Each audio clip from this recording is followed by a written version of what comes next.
Hello students, welcome to Kusha classes, the resonance frequency for JEE and NEET physics. Let's make the turbulent flow of physics perfectly streamlined and start the video. So students, आज के इस video session में जिस numerical को मैं आपके लिए explain करने वाला हूं वो बेस्ड है LC ऑसिलेशन के ऊपर और ये एक लेवल 1 प्रॉब्लम है। तो LC ऑसिलेशन के ऊपर का ये एक ट्रेडिशनल न्यूमेरिकल आप इसको कह सकते हैं, जिससे कि LC ऑसिलेशन से जुड़े हुए बेसिक आइडियाज, कॉन्सेप्ट्स और फंडामेंटल नॉलेज आपको मिल सकता है। तो बहुत ही इंपॉर्टेंट रहने वाला है आज का ये वीडियो सेशन हम लोगों के लिए। और जहां तक बात है LC ऑसिलेशन की, ये एक बहुत ही इंपॉर्टेंट टॉपिक माना जाता है इलेक्ट्रोमैग्नेटिज्म का, क्योंकि इसमें इंडक्टेंस और कैपेसिटेंस दोनों ही एक सर्किट में इन्वॉल्व रहते हैं। तो बहुत ही ध्यान से देखिएगा इस वीडियो को लास्ट तक। और चलिए, जैसा कि न्यूमेरिकल आपके स्क्रीन पर है, आप बहुत ही ध्यान से इस प्रॉब्लम को पढ़िए और आपको पता चलेगा कि बात की गई है एक कैपेसिटर की जिसका कैपेसिटेंस 25 माइक्रोफराड है। और सबसे पहले इसको 300 वोल्ट के एक पोटेंशियल सोर्स के साथ कनेक्ट करने के बाद इसको कंप्लीटली चार्ज कर लिया गया। और इस कैपेसिटर को चार्ज करने के बाद 10 मिली हेनरी के एक इंडक्टर कॉइल के साथ कनेक्ट कर दिया गया। और ऐसा ही आपका एक सर्किट बताया गया है। जिस इंस्टेंट पे आपके इंडक्टर को कैपेसिटर के साथ कनेक्ट किया गया, उस इंस्टेंट को t = 0 कहा गया है इस न्यूमेरिकल में। और आपसे पूछा जा रहा है कुछ डेटा के बारे में। फॉर एग्जांपल, आपसे फ्रीक्वेंसी ऑफ द ऑसिलेशन पूछा जा रहा है, potential difference across the capacitor and current in the circuit at time t = 1.2 millisecond पे पूछा जा रहा है। साथ ही साथ आपसे इलेक्ट्रिकल एनर्जी और मैग्नेटिक एनर्जी भी पूछी जा रही है at 2 different instant of time, namely at t = 0 and at t = 1.2 milliseconds. So before I approach this problem, मैं LC ऑसिलेशन से जुड़ा हुआ कुछ थियोरेटिकल बैकग्राउंड आप लोगों के साथ शेयर करना चाहता हूं। तो चलिए, सबसे पहले LC ऑसिलेशन की बात करते हैं। तो फॉर एग्जांपल, हम लोगों ने माना कि हमारे पास एक कैपेसिटर है और इसका कैपेसिटेंस C है। अब मैंने इसको एक V0 पोटेंशियल सोर्स के साथ कनेक्ट करके चार्ज कर लिया। और जैसा कि आप जानते हैं, जब ये कैपेसिटर फुल्ली चार्ज हो जाएगा, उस मोमेंट पे इस कैपेसिटर के ऊपर आने वाला जो टोटल चार्ज Q0 होगा, that will be equal to CV0. So after sufficient time, मेरे कैपेसिटर के प्लेट्स के ऊपर में प्लस Q0 और माइनस Q0 चार्ज आ गए, where Q0 is equal to CV0. अब इस कैपेसिटर को इस सर्किट से सेपरेट कर लिया गया और इस चार्ज कैपेसिटर को एक इंडक्टर के साथ कनेक्ट कर दिया गया। तो चलिए ऐसा ही करते हैं। ये मेरा चार्ज कैपेसिटर है जिसके ऊपर plus and minus Q0 charge है और इसे आपने कनेक्ट कर दिया एक इंडक्टर कॉइल के साथ। लेट अस से इसका इंडक्टेंस L है। और ये जो बात हो रही है वो हो रही है एट t = 0 की। एंड लेट अस से at any given instant of time t = t, उस इंस्टेंट पे मैं ये मान के चल रहा हूं कि मेरे कैपेसिटर के ऊपर में plus Q and minus Q charge मौजूद है। आपका इंडक्टर वही L है और इससे होकर के जो करंट अभी सर्किट में फ्लो कर रहा है वो I है। So this is the status of circuit at any given time t = t। और इस इंस्टेंट पे अगर मैं किरचॉफ्स लॉ का इक्वेशन लिखना चाहूं तो मैं क्या लिखूंगा? First, I will cross this capacitor and I will get a potential gain of plus Q/C. Now I am crossing my inductor coil and therefore I will have a potential drop of minus L di/dt. And after that I have again reached to my initial point. So the net potential gain and net potential drop across a loop is 0. So this is my KVL equation. Regarding I, मैं कह सकता हूं I is equal to minus dq/dt, क्योंकि आप जानते हैं कि initially आपका चार्ज मैक्सिमम था, Q0 था, CV0 था, और जैसे जैसे टाइम पास करता जाएगा वैसे वैसे ये चार्ज डिक्रीज करता जाएगा। Therefore I am writing I is equal to minus dq/dt. और अगर मैं ये वैल्यू आई की इस इक्वेशन में पुट करता हूं then I will get Q by C minus L d by d t और I के जगह minus d q by d t is equal to 0। And guys मैं यहां से लिख सकता हूं Q by C plus L d two q by d t square is equal to 0। और इसी चीज को मैं ऐसे भी रीअरेंज करके लिख सकता हूं कि d two q by d t square is equal to minus 1 upon L C into q. Guys ये जो एक्सप्रेशन आया है ये आपको सिंपल हार्मोनिक मोशन के स्टैंडर्ड इक्वेशन की याद दिलाता होगा, बिकॉज सिंपल हार्मोनिक मोशन का जो कंडीशन होता है कि acceleration is equal to minus omega square into displacement from the mean position x। और अगर आप चाहें तो a को एक्सेलरेशन को d2x by d t square भी लिख सकते हैं और that is equal to minus omega square x. और अगर अब आप इस इक्वेशन और इस इक्वेशन को कंपेयर करें तो आपको बस एक ही फर्क नजर आएगा कि x has been replaced with q।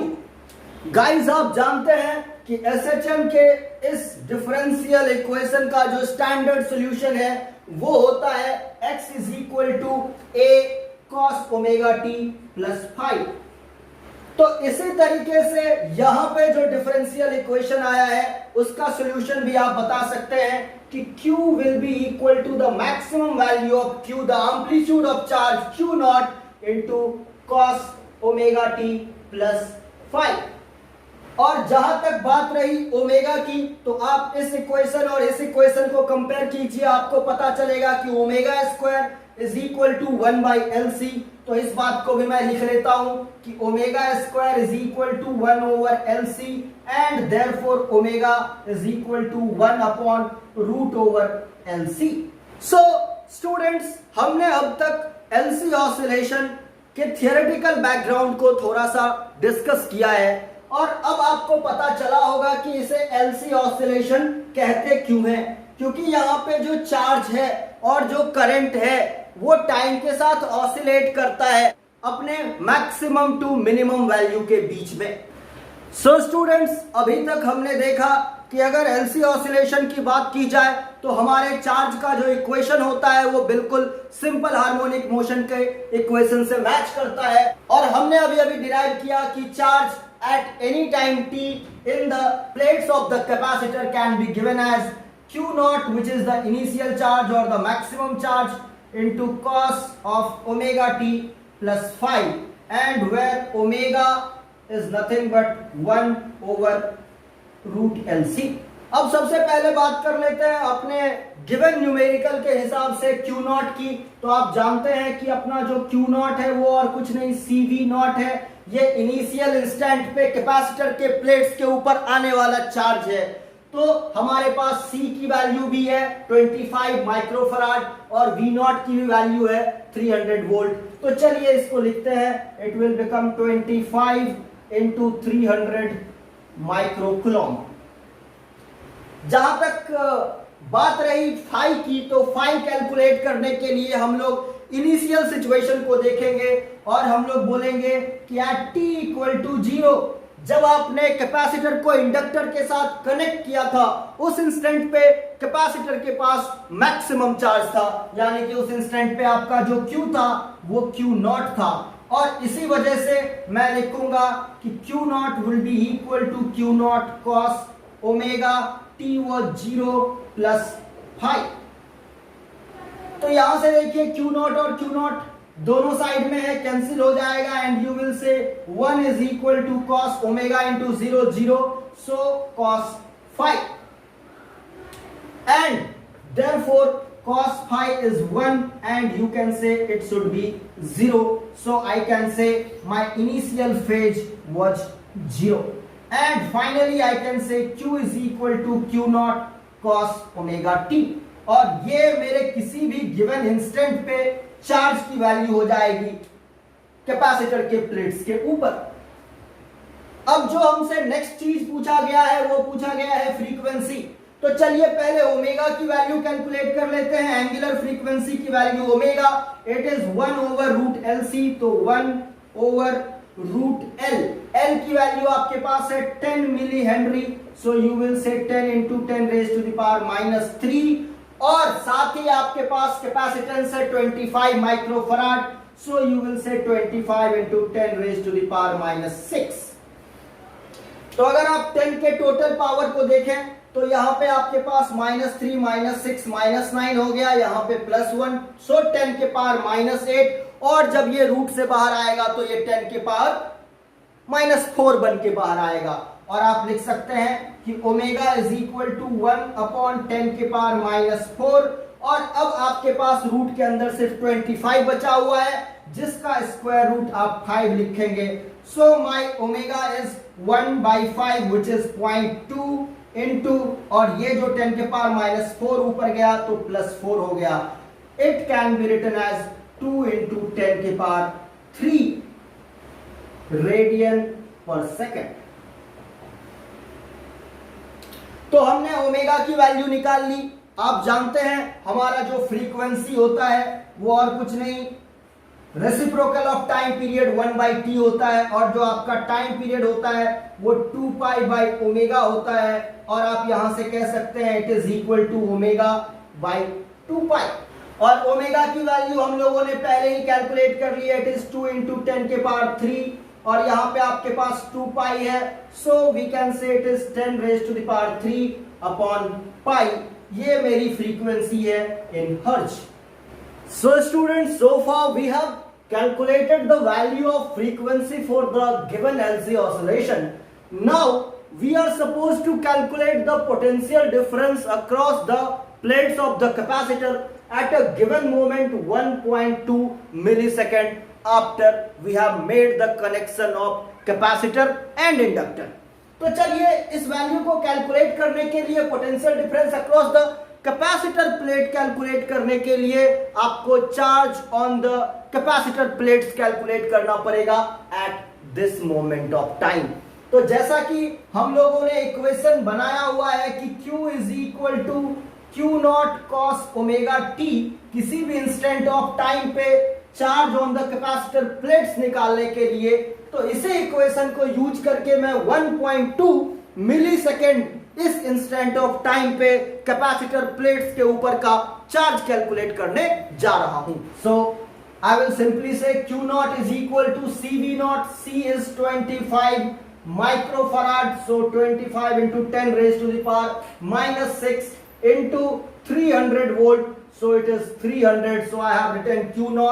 Now I have to write cos, और अगर आपको याद हो तो हमने ओमेगा की वैल्यू ऑलरेडी कैलकुलेट की है 2 × 10⁻³ रेडियन पर सेकेंड। तो यही वैल्यू हम लोग यहां पे पुट करेंगे ओमेगा के लिए, तो 2 × 10⁻³ एंड t हमारे पास जो भी टाइम की बात हो रही है वो 1.2 मिलीसेकेंड टाइम की बात हो रही है, तो आई विल से 1.2 × 10⁻³ So from here I can calculate the value of Q at this given instant of time by solving this expression. So now let's do that. I will say Q is equal to 25 × 375, 2 zeros, and after that I have 10⁻⁻6, and it is cos 10⁻+3 and 10⁻⁻3 simply vanished out, and I am left with cos of 2.4 radian. And usually अगर आपको cos 2.4 radian की value आ रही है अपने numerical को solve करने के लिए, तो ये वैल्यू आपको हिंट के तौर पे एग्जाम में दिया जाएगा, या फिर आपको ऐसे नंबर्स दिए जाएंगे जिसका इवैल्यूएशन आप आसानी से कर सकते हैं। फिलहाल मैं आपको इतना बता दूं कि अगर आप कैलकुलेटर में फीड करें तो you will find that cos of 2.4 radian is approximately equal to -0.74। तो मैं इसी वैल्यू को यहाँ पे सब्स्टिट्यूट करता हूं, और मेरे पास जो चार्ज की वैल्यू आ जाएगी वो हो जाएगा 75 × 10⁻⁻4, और इसके जगह पे मैं cos 2.4 के जगह पे मैं -0.74 डाल रहा हूं। and once I solve this expression I am going to get 5.53 millicoulomb. Obviously ये जो वैल्यू आएगी वो निगेटिव होगा, और इस नेगेटिव चार्ज का मतलब है कि एट t इक्वल टू 0 पे आपका जो प्लेट पॉजिटिव रहा होगा वो प्लेट अब तक नेगेटिव बन चुका है। कहने का मतलब उसके ऊपर अब नेगेटिव चार्ज आ चुका है। खैर हमें पोटेंशियल डिफरेंस निकालना है तो ये माइनस साइन हमारे लिए हार्डली मैटर करता है। और अब हम लोग बोलेंगे एट 1.2 मिलीसेकेंड जो हमारा पीडी होगा, पोटेंशियल डिफरेंस होगा, that will be equal to Q by C। Q की वैल्यू हम लोग पहले ही कैलकुलेट कर चुके हैं, बस मैं मैग्नीट्यूड रखूंगा 5.53 मिलीकूलम अपॉन हमारा जो कैपेसिटेंस है वो है 25 microfarad. And once I solve this expression, I will get the potential difference for the given instant of time. And this value, if you calculate it, you are going to get 221.2 volts. Now, the remaining part is to calculate current at this given instant of time. तो मैं current I के लिए लिख सकता हूं minus dq by dt। यहां पे ये जो माइनस साइन आ रहा है उसके पीछे का लॉजिक मैं आपको ऑलरेडी बता चुका हूं, क्योंकि मेरा जो चार्ज है वो टाइम के साथ डिक्रीज कर रहा है। At t equal to 0 I had maximum charge on my capacitor plates, that's why I have put a minus sign here. Q का एक्सप्रेशन हमारे पास अवेलेबल है, सो मैं यहां पे लिखूंगा minus d by d t of Q not cos omega t, और once I differentiate this thing I am going to get Q naught omega sin of omega t। और इसी एक्सप्रेशन में जब मैं t इक्वल टू 1.2 लिखता हूं तो मुझे I की वैल्यू पता चल जाएगी। So as you have seen I is equal to Q not. Q not की वैल्यू हम लोगों ने पहले ही निकाली थी 7500 into 10 raise to the power minus 6। Omega की वैल्यू हम लोग पहले ही कैलकुलेट कर चुके हैं 2 into 10 raised to the power 3, and after that I will have sine omega is 2 into 10 raised to the power 3 and t is 1.2 into 10 raised to the power minus 3. And once I solve this expression I will get the value of current for the given instant of time, and the value of the current I will simply write it as 10.13 ampere. So students मैंने frequency निकाल ली, potential difference निकाल लिया, current eight 1.2 millisecond निकाल लिया। The next segment is about the calculation of electric energy and magnetic energy. तो चलिए पहले eight t equal to 0 की बात करते हैं। तो हम लोग बोलेंगे at t equal to 0 my charge Q was Q not and my I was 0। और ये चीज आप अपने एक्सप्रेशन से चेक कर सकते हैं। Q का एक्सप्रेशन आया है Q not cos omega t, और I का एक्सप्रेशन आया है Q not omega sine omega t। अब आप t इक्वल टू 0 रखिए, आपको Q की वैल्यू Q नॉट मिल जाएगी और I की वैल्यू 0 मिल जाएगी फॉर t इक्वल टू 0। तो मैं लिखूंगा electrical energy is equal to Q square by 2c, और मैं Q के जगह Q नॉट लिखने वाला हूं, और Q नॉट की वैल्यू हम लोग पहले ही कैलकुलेट कर चुके हैं। It is 7500 into 10 raise to the power minus 6, और इस चीज का स्क्वायर अपॉन 2 इंटू c, और c की वैल्यू अपने पास है 25 microfarad, so 25 into 10 raise to the power minus 6। Once you solve this expression, you will get the value of electrical energy, and the electrical energy is going to be 1.125 joule. Now let us talk about magnetic energy UB, and you know it is half Li square. And at t equal to 0, as I have already mentioned, it is 0. So I can say that magnetic energy at this instant is 0, and I can also say that total energy is 1.125 joule itself. चलिए अब हम लोग बात कर लेते हैं at t equal to 1.2 millisecond की। तो at t equal to 1.2 millisecond हमने चार्ज Q की वैल्यू निकाल ली है, और हमने I की भी वैल्यू पहले ही कैलकुलेट। और चार्ज की वैल्यू हमारे पास आई थी 5.53 इंटू 10⁻³ कूलम, और आई की जो वैल्यू थी वो हमारे पास आई थी 10.13 ampere. Now I will use the same expression. I will say electrical energy will be equal to Q square by 2C. Q की वैल्यू अपने पास अवेलेबल है, so we will say 5.53 into 10⁻³ whole square upon 2 into capacitance is 25 into 10⁻⁻6. And once I solve this expression, I am going to get the electrical energy for the time t equal to 1.2 millisecond, and it is coming as 0.612 joules.